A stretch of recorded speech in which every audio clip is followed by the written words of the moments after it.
Don Hurwitz. I'm the interim chair of the Marketing Communication Department. I'm trying to get a number of different things up and running and then incorporated into courses. For myself, I'm teaching 2 courses this year. One of them to undergrads. It's concerned with marketing communication and the communications industries, and it's about the special relationship between advertising and public relations and newspapers, broadcasting, and the World Wide Web. Another course that I'm teaching this year, this time around to graduate students, but in the future to undergrads, is in healthcare marketing, because healthcare marketing represents a very unusual and obviously very timely case for marketing. Because the people who are paying aren't really the patients, who don't really have the qualifications to judge the quality of services they're receiving. So it's a very, very socially current and important subject area that's coming to marketing, but comes at it in some very unusual ways.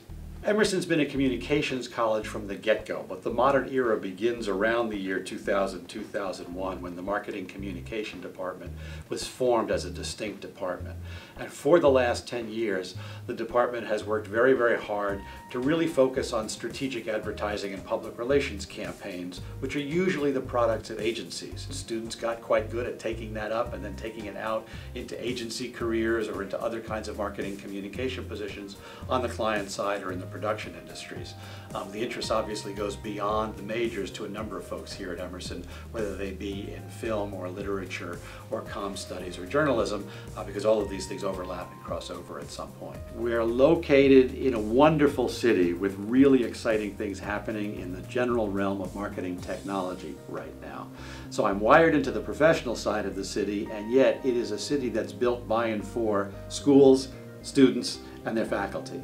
So it's terrific to be able to bridge those 2 things and to be here in the common at sort of the center of the universe. It's a lot of fun to work with the students that tend not to have too much pretense and to have a real concern to be here to learn something, and at the same time, the way they assess what they're learning is, how can I put it on the ground? And having moved back and forth across that divide, if you will, it's especially refreshing to be able to work with students who have a passion themselves for being able to put it on the ground, take it on the road, see how it's made to work. There are days when I'm more concerned to get people using their minds to figure out the next step of how that's going to work, and don't want to let them get too mired in practice.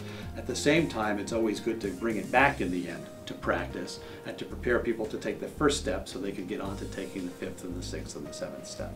We've got a terrific group of students involved with a series of extracurricular activities that are putting it all on the ground while they're here at Emerson, with only nominal involvement and supervision of faculty, but it's a large group that are putting it into practice day in and day out. So I think the folks that come here get it both in the classroom and via student agency work, really, and student club work that gives them the chance to try it out and see what they really want, where they'd like to position themselves across these different kinds of companies, across the different kinds of roles, so that by the time they leave, they know where they're pointed in the way of their aspirations, and they'll have a pretty good sense of what they should be on the lookout for to help them get there.